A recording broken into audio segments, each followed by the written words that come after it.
కిర్లంపూడిలో ఘోరం చోటు చేసుకుంది. సోమవారం దగ్గర హైవేపై కారు బీభత్సం సృష్టించింది. బస్సు కోసం వేచి ఉన్న విద్యార్థులు స్థానికులపైకి ఆ కారు దూసుకెళ్ళింది. ఈ ఘటనతో 3 ప్రాణాలు కోల్పోతే 7గురికి తీవ్ర గాయాలయ్యాయి. క్షతగాత్రులు ప్రత్తిపాడు ప్రభుత్వాసుపత్రికి తరలించి అక్కడ చికిత్స అందిస్తున్నారు స్థానికులు. కారు ఫ్రంట్ టైర్ పేలడంతోనే ఈ పెను ప్రమాదం చోటు చేసుకుందంటూ తెలుస్తోంది. మృతులు మోర్త ఆనందరావు, మోర్త కొండయ్య, కాకాడ రాజుగా తెలుస్తోంది. మనం స్క్రీన్లో చూస్తున్నాం. ఒక కారు ఒక్కసారిగా అక్కడ ఉన్న వాళ్ళ మీదకు దూసుకెళ్ళిపోవడంతో అక్కడ జరిగినటువంటి భారీ నష్టాన్ని మనం చూస్తున్నాం. ఒకసారి ఆ కారు కండిషన్ చూస్తున్నాం. ఎంత పెద్ద యాక్సిడెంట్ జరిగిందనేది, ఎంత పెద్ద డిస్ట్రక్షన్ అక్కడ జరిగిందనేది మనం చూస్తున్నాం. ఒక్కసారిగా అక్కడ ఉన్నటువంటి చిన్న పిల్లలు అక్కడున్న ప్రయాణికుల మీదకి దూసుకెళ్ళినట్లుగా తెలుస్తుంది. ఈ నేపథ్యంలో 3 ప్రాణాలు కోల్పోయారు, మరొక 7గురికి తీవ్ర గాయాలయ్యాయి. ఆ ప్రాణాలు కోల్పోయిన ఆ కుటుంబ సభ్యులు చూస్తున్నాం, వారి కుటుంబ సభ్యుల ఆర్తనాదాలు అక్కడ మనం చూస్తున్నాం. వారు పడుతున్నటువంటి బాధ, గుండెలు బాదుకుంటూ తమ వాళ్ళు ఇక లేరన్నటువంటి ఆ చేదు నిజం దిగమింగలేక వాళ్ళు పడుతున్నటువంటి బాధని ఒకసారి మనం చూడొచ్చు. అంటే ఏ తప్పు చేయకుండా, ఏ పాపం తెలియకుండా రోడ్డు పక్కన నించున్న వాళ్ళ మీదకి ఒక్కసారిగా కారు రావడం, వాళ్ళ ప్రాణాలు పోవడం, వాళ్ళ కుటుంబాలు రోడ్డున పడడం ఎంత దారుణమైన స్థితి. మరోవైపు ఆ ప్రమాదానికి కారణమైనటువంటి కారు మనం చూస్తున్నాం. ఇప్పటికీ అందుతున్నటువంటి సమాచారం ప్రకారం అయితే ఆ ఫ్రంట్ టైర్ పేలడంతోనే ఈ ఘటన జరిగినట్లుగా తెలుస్తుంది. టైర్ పేలడంతో ఆ వేగంలో ఒక్కసారిగా అదుపు తప్పి బస్సు కోసం వెయిట్ చేస్తున్నటువంటి ఆ విద్యార్థుల మీదకి, స్థానికుల మీదకి దూసుకెళ్ళినట్లుగా తెలుస్తుంది. ఒకసారి ఇప్పుడు నేను చెప్తున్న వార్త కొంచెం కఠినంగా ఉండొచ్చు, సున్నిత మనసుకుని కలవరపడవచ్చు, జాగ్రత్తలు తీసుకోవాలని ఆర్టీవీ మీకు సూచిస్తుంది. US district is advised. వార్తను మీకు పూర్తిగా చేరవేయడమే నా ఉద్దేశం. ఒక్కసారి అక్కడ ఉన్నటువంటి పరిస్థితిని నేను మీకు చూపించే ప్రయత్నం చేస్తాను. వాళ్ళ కుటుంబ సభ్యుల పరిస్థితి కానీ, ఆ ఘటన జరిగిన తర్వాత అక్కడి పరిస్థితి కానీ ఒక్కసారి నేను మీకు క్లియర్గా చూపిస్తాను.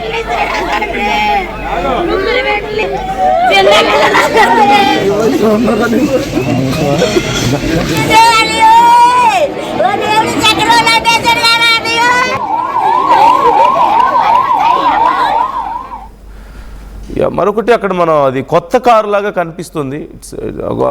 అది ఒక ఫంక్షన్కి సంబంధించిన కారు లాగా కనిపిస్తుంది. మనం చూడొచ్చు ఆ కార్కి కొన్ని రోజెస్ పెట్టారు, రిబ్బన్స్ పెట్టారు. సో అది ఒక ఫంక్షన్కి వెళ్ళేటువంటి కారు లాగా కనిపిస్తుంది.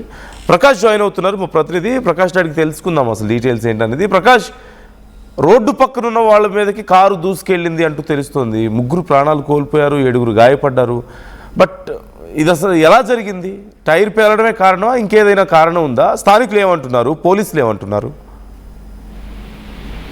నందు, ఈ ఘటనపై అయితే ప్రస్తుతం పోలీసులు సంఘటన స్థలాన్ని చేరుకున్నారు. అలాగే దీనిపై విచారణ అయితే చేపడుతున్నటువంటి పరిస్థితి. ప్రధానంగా చూసుకుంటే ఈ రోజు ఉదయం సరిగ్గా 7:30 ప్రాంతానికి ఉదయం అందరూ కూడా స్కూల్కి వెళ్ళే విద్యార్థులు ఉన్నారు. వాళ్ళందరూ కూడా పక్కన పనులకు వెళ్ళేటువంటి వాళ్ళు ఉన్నారు. ఈ నేపథ్యంలో సరిగ్గా ఏదైతే సోమవారం నేషనల్ జాతీయ రహదారి వద్ద బస్ స్టాప్ దగ్గర అయితే వెయిట్ చేస్తున్నటువంటి కొంతమంది స్కూల్ విద్యార్థులు, అలాగే వీళ్ళెళ్తున్న సమయంలో ఒక్కసారిగా అన్నవరం నుంచి పెళ్లి చూసుకుని తెల్లవారు అంటే ఉదయాన్నే ఇక్కడికి జగ్గంపేట సమీపంలో అయితే వెళ్తున్నారు. ఈ నేపథ్యంలో సరిగ్గా ఇక్కడికి సోమవారం వద్ద వచ్చేసరికి టైర్ ఒక్కసారిగా పేలిన నేపథ్యంలోనే ఇటుగా ఇక్కడ కాంప్లెక్స్ దగ్గర వెయిట్ చేస్తున్న వారిపై ఒక్కసారిగా దూసుకొచ్చింది. సంఘటన స్థలంలో స్పాట్ లోనే 3 అక్కడికక్కడే చనిపోయినటువంటి పరిస్థితి. మరొక 6గురికి అయితే తీవ్ర గాయాలయ్యాయి. వారిని అయితే ప్రభుత్వ ఆసుపత్రికి తీసుకు తరలించి వాళ్ళకైతే చికిత్స అందిస్తున్నటువంటి పరిస్థితి అయితే కనపడుతుంది. ఇది ఏదన్నా చాలా ఘోర రోడ్డు ప్రమాదం. వెంటనే నియోజకవర్గ ఎమ్మెల్యే ఎవరైతే ఉన్నారో జ్యోతుల నెహ్రూ కూడా ఇక్కడ చేరుకుని వీళ్ళైతే మృతులందరూ కూడా మెరుగైన వైద్యం కోసం కాకినాడ అయితే తరలించారు. మిగిలిన ప్రస్తుతం ఈ యొక్క ఎవరైతే చనిపోయిన వారు ఉన్నారో వాళ్ళని అయితే ప్రస్తుతం పెద్దాపురం ప్రభుత్వాసుపత్రిలో ప్రతిపాడు ప్రభుత్వాసుపత్రిలో పోస్ట్ మార్టం నిర్వహిస్తున్నటువంటి పరిస్థితి ప్రధానంగా కనపడుతున్నందు ఈ ఘటనపై కేసు నమోదు చేసి జగ్గంపేట వైఆర్కే శ్రీనివాస్ కూడా ఈ సంఘటనపై కేసు నమోదు చేసి దర్యాప్తు చేస్తున్నటువంటి పరిస్థితి ప్రధానంగా కనపడుతున్నందు. ప్రకాష్, అది కార్ అంతా కూడా డెకరేట్ చేసి కనిపిస్తుంది, రిబ్బన్స్ కానీ ఫ్లవర్స్ కానీ అవన్నీ ఉన్నాయి. అదేదైనా పెళ్లికి ఏదైనా శుభకార్యానికి వెళ్తున్న కారా?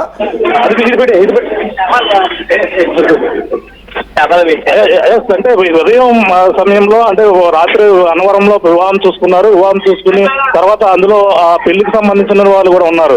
ఈ నేపథ్యంలోనే అంటే రెప్పపాటు పడి ఈ విధంగా ప్రమాదం జరిగిందా లేదంటే టైర్ పేలి ప్రమాదం జరిగిందా అనే అనేక కోణాలు అయితే అనుమానాలు అయితే వ్యక్తం చేస్తున్నటువంటి పరిస్థితి. కానీ ఈ ఘటనపై ముగ్గురు ఈ విధంగా చనిపోవడం అనే దానిపై కూడా దీనిపై బంధువులు అయితే కన్నీరు మున్నీరుగా వెలిపిస్తున్నారు. ఈ ఘటనపై అయితే ప్రస్తుతం మరిన్ని విషయాలు అయితే తెలియాల్సిన అవసరం ఉంది. నందు లోపల ఉన్న వాళ్ళ పరిస్థితి ఏంటనేది ఏమైనా తెలిసింది? అంటే మనకి ఇక్కడ నుంచి చూస్తే ఫ్రంట్ పార్ట్ అంతా కూడా పూర్తిగా డ్యామేజ్ అయి ఉంది.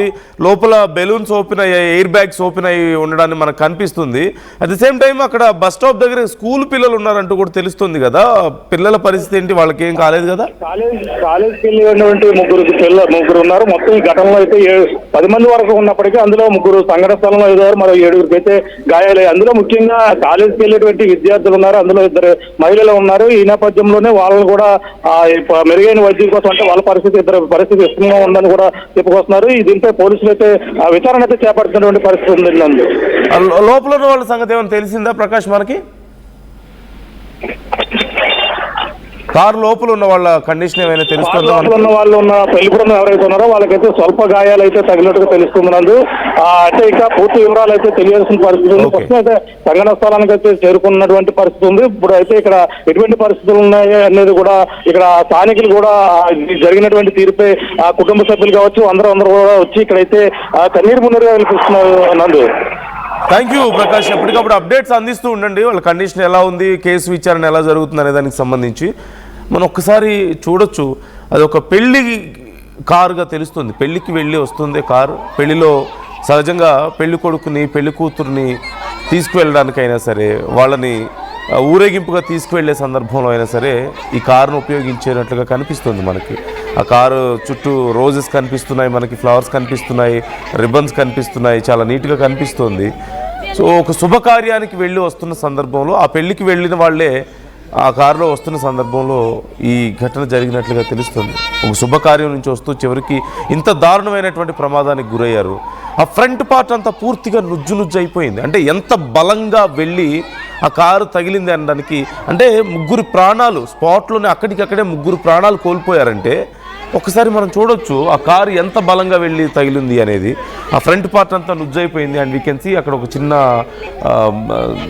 బైక్ కూడా కనిపిస్తుంది, 2 వీలర్ కనిపిస్తుంది. ఆ బైక్ కూడా డ్యామేజ్ అయిపోవడానికి మనం చూస్తున్నాం. ముగ్గురు ప్రాణాలు కోల్పోయారు, మరొక 7గురికి గాయాలయ్యాయి. అందులో కాలేజ్ స్టూడెంట్స్ ఉన్నట్లుగా తెలుస్తుంది. మృతుల సంఖ్య మరింత పెరిగే అవకాశం ఉందంటూ చెప్తున్నారు. మరోవైపు అక్కడ హాస్పిటల్ దగ్గర సిచ్యువేషన్ మనం చూస్తున్నాం. ప్రాణాలు కోల్పోయినటువంటి వాళ్ళ కుటుంబ సభ్యులు, వాళ్ళ బంధువులు అక్కడ కన్నీరు మున్నీరుగా ఏడుస్తున్నారు, గుండెలు బాదుకుంటూ ఏడుస్తున్నారు. ఏ పాపం తెలియని తమ కుటుంబ సభ్యులు, తమ మిత్రులు, రోడ్డు పక్కన నించున్న వాళ్ళు ఒక్కసారిగా ఇలాంటి ఘటనలో ప్రాణాలు కోల్పోతే, లేదంటే తీవ్రమైనటువంటి గాయాలతో కొంతమంది ప్రాణాపాయ స్థితిలో ఇప్పుడు హాస్పిటల్లో ఉంటే ఎవరిని బ్లేమ్ చేయగలుగుతారు? వాళ్ళు ఎవరినని అడగగలుగుతారు? వాళ్ళకి జరిగిన నష్టాన్ని తలుచుకొని ఎంత బాధపడుతుంటారో మనం ఒక్కసారి అర్థం చేసుకోవచ్చు. మరోవైపు ఎవరిని అడగాలి? ఆ కారు అంత దారుణమైన పరిస్థితిలో ఉంది. ఆ కారులో ఉన్నవాళ్ళు గాయాల పాలైనట్లుగా తెలుస్తుంది. మరోవైపు వీ కెన్ సీ లోపల ఉన్నటువంటి ఎయిర్ బ్యాగ్స్ ఓపెన్ అయ్యాయి. ఫ్రంట్ పార్ట్ అంతా పూర్తిగా నుజ్జైపోయింది మనకు కనిపిస్తుంది. సో లోపల ఉన్న వాళ్ళకి గాయాలైనట్లుగా తెలుస్తుంది. ఎవరు సమాధానం చెప్పలేని పరిస్థితి, ఏం జరిగిందో తెలియదు. చివరికి వాళ్ళ కుటుంబ సభ్యులను కోల్పోయారు. ఆ పెద్దవాళ్ళు చూస్తున్నాం, మహిళలు, పెద్దవాళ్ళు ఎలా నిస్సహాయ స్థితిలో వాళ్ళు ఏడుస్తున్నారో మనకు కనిపిస్తుంది. సో పోలీసులు కేసు నమోదు చేసుకుని దర్యాప్తు చేస్తున్నారు. కారు టైర్ పేలడం వల్ల ఆ వేగంలో అదుపు తప్పి ఒక్కసారిగా దూసుకొచ్చింది అని కొంతమంది చెప్తున్నారు. మరి కొంతమంది లేదు, వేగంగా డైరెక్ట్గా కారు అలా దూసుకొచ్చేసింది, టైర్ పేలడం కాదు అని చెప్పి మరికొంతమంది అంటున్నట్లుగా తెలుస్తోంది. కారణం ఇంకా పూర్తిగా మనకు తెలియలేదు. పోలీసులు దీనికి సంబంధించి విచారణ చేస్తున్నారు. కానీ జరగాల్సినటువంటి భారీ నష్టం అయితే జరిగింది. ఒక శుభకార్యానికి వెళ్ళొస్తున్నటువంటి కారు ఇలాంటి ఒక దారుణానికి చివరికి గురైంది. ఒక దారుణమైనటువంటి ప్రమాదానికి గురైంది. మాటల్లో చెప్పలేని నష్టం. రోడ్డు పక్కన ఆగున్నటువంటి ముగ్గురు అమాయకులు ప్రాణాలు కోల్పోయారు. 7గురు తీవ్రంగా గాయపడ్డారు. కాలేజ్ స్టూడెంట్స్ ఉన్నారు. వాళ్ళ పరిస్థితి కొంత సీరియస్గా ఉన్నట్లుగా తెలుస్తుంది. ఆ కుటుంబాలు రోడ్డును పడ్డటువంటి సందర్భం కనిపిస్తుంది. ఎవరికి అర్థం కావడం లేదు ఏం జరిగిందో అక్కడ. ఈ ఘటనకు సంబంధించి ఇలాంటి ఆ బస్ స్టాప్స్ లాంటివి ఉన్న దగ్గర ఖచ్చితంగా సహజంగా రోడ్డుకి బస్ స్టాప్స్ దగ్గర ఖచ్చితంగా బ్యారికేడ్స్ ఏర్పాటు చేస్తారు, లేదంటే ఒక రైలింగ్ ఉంటుంది, ఒక ఐరన్ రాడ్స్తో రైలింగ్ ఏర్పాటు చేస్తారు. ఇట్ సీమ్స్ లైక్ అక్కడ ఆ రైలింగ్ కనిపించడం లేదు మనకి. చూస్తున్నాం అదిగో బస్ స్టాప్ కనిపిస్తుంది, బస్ స్టాప్కి ముందు ప్రొటెక్టివ్ రైలింగ్ మనకి ఎక్కడ కనిపించడం లేదు. మేబీ ఒకవేళ అది ఉండుంటే ఇంత ప్రమాదం జరిగి ఉండేది కాదేమో. ఎందుకంటే బస్ స్టాప్స్ దగ్గర చాలామంది వెయిట్ చేస్తూ ఉంటారు కాబట్టి ఏదైనా ఒక్క వాహనం వాళ్ళ మీదకు దూసుకొచ్చినా ఎంత భారీ నష్టం జరుగుతుందనడానికి ఇది ఒక ఎగ్జాంపుల్. అందుకని ఖచ్చితంగా ఈ రైలింగ్స్ ఏర్పాటు చేస్తారు. ఇళ్ళున్న దగ్గర, హైవేల పక్కన సామాన్య ఇళ్ళు ఉన్నా సరే, లేదంటే ఇంకేమైనా ఆఫీసులు ఉన్నా సరే ఖచ్చితంగా ఆ ప్రొటెక్టివ్ రైలింగ్స్ అనేవి ఉంటాయి, ఆ బ్యారియర్స్ అనేవి ఉంటాయి, బ్యారికేడ్స్ కానీ ఆ బ్యారియర్స్ కానీ ఏవో ఒకటి ఉంటాయి. But there is nothing. It's a national highway and అక్కడ ఏం కనిపించడం లేదు మనకి. It's a clear negligence. ఖచ్చితంగా ప్రమాణాలు పాటించకపోవడం వల్ల కూడా ఇంత భారీ నష్టం జరిగింది. ఇప్పుడు ఒకవేళ కనుక అక్కడ ఏర్పాటు చేయాల్సిన రైలింగ్స్ కానీ ఆ బ్యారికేడ్స్ కానీ ఏర్పాటు చేయకపోవడం కూడా ఈ ప్రమాదానికి కారణం అయి ఉంటే, ఇంత నష్టం జరగడానికి కారణం అయి ఉంటే, who is responsible for that? ప్రభుత్వాలు కాదా? అక్కడ ఉన్న స్థానికంగా అక్కడ కాంట్రాక్ట్ తీసుకున్నటువంటి ఆ కాంట్రాక్టర్స్ కాదా? కేంద్ర ప్రభుత్వం, నేషనల్ హైవే అంటే కేంద్ర ప్రభుత్వం. ఎవరిని అడగగలగాలి ఇప్పుడు? ఎవరైతే అక్కడ మొత్తం నిర్వహణ చూసుకుంటున్నారో ఆ రోడ్లు అవన్నీ కూడా, they are responsible for that. ఖచ్చితంగా నేషనల్ హైవేల మీద 100 కిలోమీటర్ల వేగంతో కార్లు లేదంటే లారీలు వెళ్తూ ఉంటాయి సహజంగా. కానీ ప్రాపర్ ప్రికాషన్స్ తీసుకోకపోవడం వల్ల కూడా ఈ ప్రమాదానికి కారణం అయింది అంటే పరిస్థితి ఎలా ఉంటుందనేది ఒకసారి చూడండి. ఎవరిని ఇక్కడ బ్లేమ్ చేయాలి మనం? చాలామంది రెస్పాండ్ అవుతున్నారు ఈ ఘటనకు సంబంధించి. I would like to read some comments. ఎవరెవరు ఎలాంటి అభిప్రాయాలు వ్యక్తం చేస్తున్నారో కూడా నేను చదివి వినిపించే ప్రయత్నం చేస్తున్నాను. చాలామంది రెస్పాండ్ అవుతున్నారు. మీ ఒపీనియన్ ఏంటి? ఎవరిని ఇక్కడ తప్పు పట్టాలి? ఒక శుభకార్యానికి వెళ్ళి వస్తున్నటువంటి కారు ఇంత దారుణమైనటువంటి ప్రమాదానికి గురైంది, టైర్ బ్లాస్ట్ అయి ఉండొచ్చు అంటూ కొంతమంది చెప్తున్నారు, లేదు ఓవర్ స్పీడ్ అని కొంతమంది చెప్తున్నారు, అండ్ వాళ్ళు కూడా గాయపడ్డారు. మరోవైపు రోడ్డు పక్కన ఉన్నటువంటి అమాయకులు ప్రాణాలు కోల్పోయారు. కాలేజ్ స్టూడెంట్స్, స్కూల్ స్టూడెంట్స్, పాపం వాళ్ళ కుటుంబం పరిస్థితి ఏంటి ఒకసారి మీరు ఆ స్క్రీన్లో చూడండి. వాళ్ళు ఎంత గుండెలు బాదుకొని ఏడుస్తున్నారు. వాళ్ళ తప్పేంటి అక్కడ? వాళ్ళ కుటుంబం రోడ్డును పడడానికి కారణం ఎవరు అక్కడ? Whose mistake is this? whom we should blame ఇక్కడ? What's your opinion about this? ఒకసారి ఇక్కడ చాలామంది కామెంట్ చేసే ప్రయత్నం చేస్తున్నారు. రమణ కామెంట్ చేస్తున్నారు, ఆంధ్ర తెలంగాణలో ఏదో జరుగుతుంది, దీన్ని అధికారులు ఆలోచించాలి. ఈ కంటిన్యూగా జరుగుతున్నటువంటి ఈ ప్రమాదాలకు సంబంధించి ఎవరికి అంతుపట్టడం లేదు. వరుసగా అంతకుముందు బస్సు ప్రమాదాలు జరగలేదని కాదు, అంతకుముందు కూడా కొన్ని బస్సు యాక్సిడెంట్స్ లాంటివి జరిగాయి. బట్ స్టిల్ బస్సు ప్రమాదాలు ఈ మధ్య ఎందుకు ఇంత ఎక్కువగా జరుగుతున్నాయి? ఎక్కడ చూసినా తెలుగు రాష్ట్రాల్లోనే ముఖ్యంగా వారం 10 రోజులు తిరగకముందే 4-5 భారీ ప్రమాదాలు, 10ల సంఖ్యలో ప్రాణాలు కోల్పోతున్నారు. ఏ ఒక్క ఘటన చూసినా సరే. ఇక కార్ల గురించి, బైకుల గురించి చెప్పాల్సిన పనే లేదు. So what's happening? ఒకసారి ఎందుకు జరుగుతున్నాయంటారు ఇంత తీవ్రమైనటువంటి ప్రమాదాల కారణం ఏంటి? ప్రమాదాల తీవ్రత పెరగడానికి కారణం ఏంటి? ఆ సంఖ్య పెరగడానికి కారణం ఏంటని మీరు అనుకుంటున్నారు? కామెంట్ చేసే ప్రయత్నం చేయండి. వరుస ప్రమాదాల కారణం ఏంటి అని ఆర్టీవీ అడిగినటువంటి ప్రశ్నకు ఎవరు ఎలా రెస్పాండ్ అయ్యారు చూద్దాం. అతివేగం అని 70% మంది అంటుంటే ఏదో కీడు శంకిస్తోంది, సంథింగ్ ఈజ్ హ్యాపెనింగ్. ఇక్కడ ఈ కామెంట్ కూడా అదే ఉంది. రమణ చేసినటువంటి కామెంట్, ఆంధ్ర తెలంగాణలో ఏదో జరుగుతుందో దీన్ని అధికారులు ఆలోచించాలి. ఖచ్చితంగా అవును అని చెప్పేసి వీర్ కామెంట్ చేస్తున్నారు. అంటే పైన చేసినటువంటి కామెంట్కి శాంతి జరగాల్సిందే అంటూ మరొకరు కామెంట్ చేస్తున్నారు, వీర్ కామెంట్ చేస్తున్నారు. సత్య 2025 అసలు మంచిగా లేదు, అందరూ చాలా జాగ్రత్తగా ఉండాలి అంటూ కామెంట్ చేస్తున్నారు సత్య. 2025లో ఎన్నో విపత్తులు మనం చూస్తున్నాం, తుఫాన్లు చూస్తున్నాం, ప్రమాదాలు చూస్తున్నాం. ఇక అహ్మదాబాద్ ఫ్లైట్ ఇన్సిడెంట్ మనం చూసాం, అక్కడ జరిగినటువంటి ఎంత దారుణమైనటువంటి ప్రమాదం జరిగిందో. ఆ తర్వాత వరుసగా ఎన్నో ఫ్లైట్ ప్రమాదాలు జరగడం కానీ, తర్వాత ఈ బస్సు ప్రమాదాలు కానీ, ఇక జరుగుతున్నటువంటి హైవేల మీద జరుగుతున్నటువంటి ప్రమాదాలు కానీ, ముఖ్యంగా సంచలనమైనటువంటి 2 తెలుగు రాష్ట్రాల్లో సంచలనమైనటువంటి క్రైమ్ ఇన్సిడెంట్స్ నమోదవడం, క్రైమ్ కేసెస్ నమోదవడం, చిన్న చిన్న పిల్లలు కూడా ప్రాణాలు తీసే స్థాయికి వెళ్ళడం, క్షుద్ర పూజల దగ్గర నుంచి మొదలు పెడితే ఎన్నో ఎన్నో ఎన్నో దారుణాలు ఇక్కడ మనకు కనిపిస్తున్నాయి. అందుకని కొంతమంది ఇలా భావిస్తున్నారు, maybe this year is not good అని చెప్పి చాలామంది భావిస్తున్నారు, అది కలిసి రాలేదని కొంతమంది అనుకుంటున్నారు. So what's your opinion? ఎందుకు ఇంత ఈ క్రైమ్ పర్సంటేజ్ పెరగడానికి కారణం ఏంటని మీరు అనుకుంటున్నారు? కామెంట్ చేసే ప్రయత్నం చేయండి. అలాగే డ్రైవింగ్ స్పీడ్ 120 to 150 km అంటూ కామెంట్ చేస్తున్నారు అనిల్ కుమార్. అంటే మీరు ఒకవేళ ఆ ప్రాంతానికి చెందిన వాళ్ళ, మీకు ఒకవేళ ఐడియా ఉండుంటే ఇంకొంచెం క్లియర్ డీటెయిల్స్ ఇచ్చే ప్రయత్నం చేయండి అనిల్ కుమార్. అలాగే వీరు కామెంట్ చేస్తున్నారు, పక్కగా వాళ్ళు ఏమైనా కూడా పట్టించుకోరేమో ఇండియాకి అంటూ కామెంట్. పాక్ వాళ్ళు ఏమైనా కీడు పెడుతున్నారేమో ఇండియాకి అంటూ, పాకిస్తాన్ ఏమైనా చేస్తుంది, ఇలాంటి విషయాల్లో వాళ్ళు ఏం చేస్తారు? We can't see in that angle. Highway road పోలీసులు పెట్టాలి, ఏం క్లియర్గా లేదు comment, I can't read it, sorry. దయచేసి గవర్నమెంట్ అనాలి, ఏ గవర్నమెంట్ అయినా సరే హైవేలో టోల్ ట్యాక్స్ కట్టించుకుంటుంది. సెంట్రల్ గవర్నమెంట్ హైవే రోడ్ల మీద ప్రమాదాలకు కారణం సెంట్రల్ గవర్నమెంట్ తప్పిదం, ఎందుకంటే టోల్ ట్యాక్స్ మరియు రోడ్ ట్యాక్స్ కట్టించుకుంటున్నారు కదా అంటూ కామెంట్ చేస్తున్నారు. ఖచ్చితంగా ఇట్స్ ఏ గవర్నమెంట్స్ ఫాల్ట్ ఇక్కడ ఉంది. అలాంటి బస్ స్టాప్స్ ఉన్న దగ్గర ఖచ్చితంగా రైలింగ్ ఉండాలి. Protective railing or protective barricades is must. భారీ వాహనాలు అతివేగంగా తిరిగేటువంటి ప్రాంతం, పదుల సంఖ్యలో అక్కడ నించుంటారు బస్ స్టాప్స్లో. It's a basic precaution and it should happen from the government. Highway, national highway central government పరిధిలో ఉంటాయి కదా. They have to take care of all this. Who is responsible for this much loss? ఎవరు ఇప్పుడు ఆ కుటుంబాలకు బాధ్యత?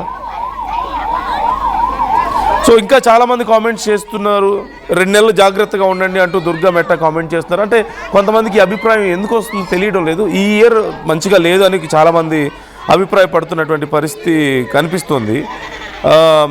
Animalla Sarath comment చేస్తున్నారు, అన్ని స్టేట్లలో ఇదే జరుగుతుంది, ఏదో కీడు శంకిస్తుంది, ప్రజలందరూ చాలా జాగ్రత్తగా ఉండండి అంటూ కామెంట్ చేస్తున్నారు. ఎందుకని చాలామంది ఇదే అభిప్రాయాన్ని వ్యక్తం చేస్తున్నారు? ఇంకొంచెం క్లియర్గా మెన్షన్ చేసే ప్రయత్నం చేయండి. ఏపీటీఎస్కి శాంతి పూజ చేయాలి అంటూ అరే కామెంట్ చేస్తున్నారు. కొంతమందికి ఈ నమ్మకాలు ఉన్నాయి, కొంతమంది ఇలాంటి అభిప్రాయాలను వ్యక్తం చేస్తున్నారు. ఎవరి అభిప్రాయాలు వాళ్ళవి. But one thing is clear, lot of loss మనం చూస్తున్నాం. మనం ఎన్నో ప్రాణాలు గాల్లో కలిసిపోయాయి, ఎంతో ఆస్తి నష్టం జరిగింది, ఎన్నో ప్రకృతి విపత్తులు, ఎన్నో ఇలాంటి ప్రమాదాలు, అమాయక ప్రజల ప్రాణాలు కోల్పోవడం కానీ ఇవన్నీ మనం చూస్తూనే ఉన్నాం. మనం వరుసగా జరిగినటువంటి బస్సు ప్రమాదాలు చూసాం. కొన్ని పదుల సంఖ్యలో ప్రాణాలు కోల్పోతే ఎన్నో కుటుంబాలు రోడ్డును పడ్డాయి కదా. సో ఇలాంటి కొంతమందికి నమ్మకాలు ఉండడంలో మనం పూర్తిగా తప్పు పట్టలేం, ఎందుకంటే చాలా నష్టాన్ని చూసిన వాళ్ళు ఉన్నారు చాలామంది. There are lot of brutal things ఈ సంవత్సరంలో, బ్రూటల్ ఇన్సిడెంట్స్ జరిగినటువంటివి. సో మరింత మీ అభిప్రాయాలను కామెంట్ చేసే ప్రయత్నం చేయండి, షేర్ చేసుకునే ప్రయత్నం చేయండి.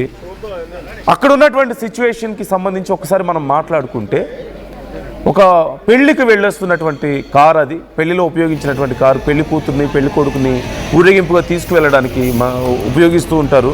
We can see those roses and ribbons and ఆ డెకరేషన్ మనకు కనిపిస్తుంది. కారు కొత్తగా ఉంది and it must be in very good condition. అలాంటి కారు ఒక్కసారిగా టైర్ పేలిపోవడం వల్ల దూసుకొచ్చింది అని కొంతమంది చెప్తున్నారు. బట్ వీ డోంట్ నో ఎగ్జాక్ట్గా ఏం జరిగిందనేది మనకి ఇంకా తెలియదు. అధికారులు దీన్ని కన్ఫర్మ్ చేయాల్సి ఉంది. అంటే సోఫార్ మనకి స్క్రీన్లో కనిపిస్తుంది టైర్ బ్లాస్ట్ అయినట్లుగా, మనకి పెద్దగా ఎక్కడ నోటీస్ అవ్వడం లేదు ఇంకా ఇంకొంచెం క్లియర్గా. ఎందుకంటే ఇవాళ రేపు ట్యూబ్లెస్ టైర్స్ వస్తున్నాయి కాబట్టి చాలా వరకు అవి అంతగా డిఫరెన్స్ తెలియదు. ఒకవేళ వాటిలో గాలి ఉన్నా లేకపోయినా నార్మల్ కండిషన్లో ఉన్నప్పుడు పెద్దగా డిఫరెన్స్ తెలియదు కాబట్టి we cannot say properly. But ఇక్కడికి కనిపిస్తున్న దాని ప్రకారం చూస్తే, మనం విజువల్స్లో చూస్తే పెద్దగా డిఫరెన్స్ మనకు తెలియడం లేదు. అది కాకుండా ఇంకేదైనా ఇంకేదైనా కారణం ఉండే అవకాశం ఉందా? మీ అభిప్రాయాలను కామెంట్ చేసే ప్రయత్నం చేయండి. ఏం జరిగి ఉండొచ్చు? ఇప్పుడు అన్ని కుటుంబాలు రోడ్డును పడ్డం కానీ, ఇంకా చాలామంది కామెంట్ చేస్తున్నారు. పండు కామెంట్ చేస్తున్నారు, పెడపాటి పండు కామెంట్ చేస్తున్నారు, ఏపీలో బాగా దారుణం, రోడ్లు బాగలేవు అని చెప్పేసి. This is one of the reason. రీసెంట్గా ఒక బీజేపీ నాయకుడు మాట్లాడుతూ, నేను ఇప్పుడు పేరు చెప్పడం లేదు, ఇప్పటికే చాలా ట్రోల్ చేశారు కాబట్టి ఆ విషయాన్ని నేను ఇప్పుడు పేరు మెన్షన్ చేయడం లేదు, కానీ ఒక బీజేపీ నాయకుడు, పెద్ద నాయకుడు మాట్లాడుతూ, గుంతలుంటే యాక్సిడెంట్స్ జరగవు, ఇలాంటివి జరగవు ప్రమాదాలు, గుంతలు లేకపోతే రోడ్లు బాగుంటే చాలా వేగంగా వెళ్ళి ప్రమాదాలు జరుగుతాయని చెప్పి మాట్లాడుతున్నారు. వెళ్ళి ఆ నష్టపోయిన కుటుంబాల దగ్గర ఆ మాట చెప్పి చూడండి ఒకసారి. మొన్న జరిగింది కదా, మొన్న బస్సు లారీ ఘటన జరిగింది కదా, ఒకసారి ఆ కుటుంబాల దగ్గరికి వెళ్ళి అదే మాట చెప్పండి. ఇన్ఫ్యాక్ట్ ఆ రోజు గుంతలు ఉండడం రోడ్ల మీద కూడా ఒక కారణం అయి ఉండొచ్చు అని చెప్పేసి అందరూ అనుమానిస్తున్నారు. అక్కడ అదే కారణం అని చెప్పి చెప్తున్నారు, one of the major reason అని చెప్తున్నారు. Why can't you go there and talk to them once? ఇలా ఇంకా చాలామంది కామెంట్స్ చేస్తున్నారు. ఒకసారి నేను కామెంట్స్ చదువుతాను. ఈ 2 నెలలు జాగ్రత్తగా ఉండంటూ కొంతమంది కామెంట్ చేస్తున్నారు. న్యూ ఇయర్ రాబోతోంది, జాగ్రత్తగా ఉండాలి అరే కామెంట్ చేస్తున్నారు. కార్లు మ్యూజిక్ రింగ్ టోన్ ఒక కారణం అయితే ఫోన్లు మాట్లాడడం రెండో కారణం అంటూ మహేష్ కామెంట్ చేస్తున్నారు. ఈ మధ్యకాలంలో కారుల్లో ఫోన్లు మాట్లాడినా సరే కేసులు నమోదవుతున్నాయి, సో బీ కేర్ఫుల్. అలాగే రమావత్ భాస్కర్ బాధపడుతున్నట్లుగా కొన్ని ఇమోజీస్ పెంచారు. Speed thrills but kills, alert today alive tomorrow and stay alive, don't drink and drive అంటూ కామెంట్ చేస్తున్నారు రణస్థలి. అలాగే ఈ ఇయర్ చాలా దారుణంగా ఉంది అంటూ విశాల్ వర్మ కామెంట్ చేస్తున్నారు. కీడు లేదు ఏం లేదు, స్పీడ్ డ్రైవింగ్ అండ్ డ్రింక్ చేసి డ్రైవింగ్ చేయడం అండ్ వెకిలి ఎక్కువగా కావడం వల్ల ఎంతమంది ఉంటే అంతమందికి ప్రాణాలు కోల్పోతున్న పరిస్థితి ఉంది అంటూ లహరిరెడ్డి కామెంట్ చేస్తున్నారు. తెలుగు స్టేట్స్లో చాలా ఇలాంటి ప్రమాదాలు జరుగుతున్నాయి, చాలామంది ప్రాణాలు కోల్పోతున్నారు అంటూ విశాల్ వర్మ కామెంట్ చేస్తున్నారు.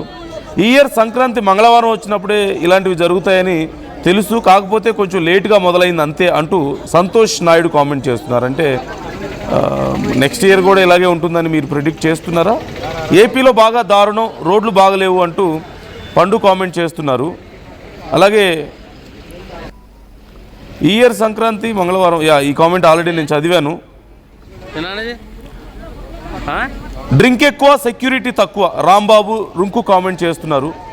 అలాగే ఏంటో ఏం జరుగుతుందో అంటూ విశాల్ వర్మ కామెంట్ చేస్తున్నారు. చిల్డ్రన్ ఆర్ గాన్ అంటూ త్రిదు డార్లింగ్ కామెంట్ చేస్తున్నారు. అంటే మీకు ఐడియా ఉందా అక్కడ స్థానికంగా చిన్నపిల్లలు ఉన్నారా? ఇంకా మాకు క్లియర్గా ఇన్ఫర్మేషన్ రావాల్సి ఉంది. త్రిదు డార్లింగ్ కామెంట్ చేశారు చిల్డ్రన్ ఆర్ గాన్ అని. ఒకవేళ మీరు స్థానికులై ఉంటే మీకు ఏదైనా సమాచారం తెలిస్తే మాతో షేర్ చేసుకునే ప్రయత్నం చేయండి. జీసస్ కమింగ్ అంటూ రవికిరణ్ కామెంట్ చేస్తున్నారు.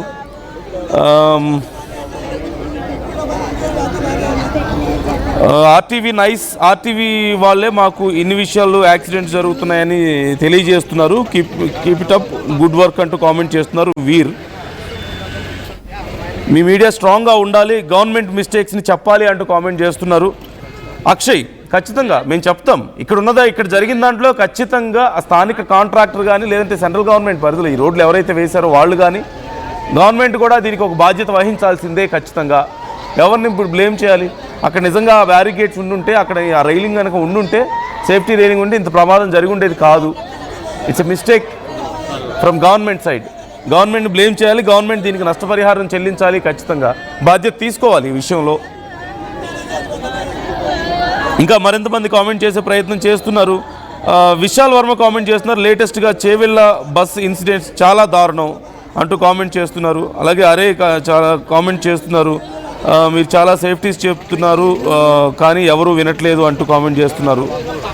Not until death is your last option, you should survive అంటూ త్రిదు డార్లింగ్ కామెంట్ చేస్తున్నారు. అలాగే once we board any vehicle mobile should go to flight mode అంటూ నాగమణి కామెంట్ చేస్తున్నారు. అంటే వెహికల్ డ్రైవ్ చేయడం మొదలుపెట్టిన తర్వాత, ఎక్కిన తర్వాత ఫ్లైట్ మోడ్లోకి వెళ్ళాలి అంటున్నారు. అది సాధ్యమయ్యే పరిస్థితి కాదేమో. యా, చాలామంది కోర్స్ రన్నింగ్లో ఉన్నప్పుడు కార్ డ్రైవ్ చేస్తూ బైక్ డ్రైవ్ చేస్తూ స్టేటస్లు పెట్టేవాళ్ళు స్పీడ్గా వెళ్తున్నామనో, లేదంటే ఆ థ్రిల్ని ఎంజాయ్ చేస్తూ ఆ మ్యూజిక్ని వింటూ అవి స్టేటస్లు పెట్టేవాళ్ళు కూడా చాలామంది ఉంటారు. అలా కూడా కొంతమంది ప్రమాదాలకి గురవుతున్నటువంటి పరిస్థితి కనిపిస్తుంది. అండ్ దుర్గా మెట్ట కామెంట్ చేస్తున్నారు, వీరబ్రహ్మేంద్ర స్వామి చెప్పిన మాటలు జరుగుతున్నాయి అని చెప్పి కామెంట్ చేస్తున్నారు. అనూష శ్యామల కామెంట్ చేస్తున్నారు, బ్రహ్మంగారు చెప్పారు కాలజ్ఞానంలో అని చెప్పేసి కామెంట్ చేస్తున్నారు. అలాగే రేయాన్ష్ కామెంట్ చేస్తున్నారు, మొత్తంగా డ్రింక్ చేసి డ్రైవ్ చేస్తే 10 years జైల్లో పెట్టాలి అంటూ కామెంట్ చేస్తున్నారు. ఖచ్చితంగా ఇలాంటి విషయాల్లో కఠిన చర్యలు ఉండాలి. ఈ మధ్య సజ్జనార్ చేసినటువంటి కామెంట్ చూసాం కదా, డ్రంక్ అండ్ డ్రైవ్ చేసేవాళ్ళు టెర్రరిస్టులతో సమానం, వాళ్ళని అలాగే ట్రీట్ చేయాలని చెప్పేసి చెప్పారు. కాబట్టి ఖచ్చితంగా కఠినంగా ఉండాలి. Ravikiran is commenting GCC is coming అని. దేవుని రాక దగ్గరలో ఉంది సార్ అంటూ రాజు చేలి కామెంట్ చేస్తున్నారు. బ్రహ్మంగారి ఇల్లు కూలింది కదా, ఇక నాశనమే అంటూ కామెంట్ చేస్తున్నారు. అరే అవును, మొన్న ఈ మధ్య బ్రహ్మంగారి అక్కడ ఇల్లు పడిపోవడాన్ని మనం చూసాం. సో అది కొంతమంది అదొక సెంటిమెంట్గా భావిస్తున్నారు. అసమర్థ ప్రభుత్వాలే వరుస ఘటనలకు కారణం, పాలించడం చేత కాకపోతే రాజీనామా చేయాలి. సింగరాయపు అజయ్ కామెంట్ చేస్తున్నారు. ప్రభుత్వాల వల్ల ఏదైనా జరుగుంటే ఖచ్చితంగా we must raise that point, ప్రజలకు తెలియజేయాలి, ప్రభుత్వాలకు కూడా తెలియాలి ఖచ్చితంగా. వేడెస్ట్ ఇయర్ అంటూ కామెంట్ చేస్తున్నారు. బెంజిమన్ కామెంట్ చేస్తున్నారు, వీడెస్ట్ ఇయర్ అంటూ.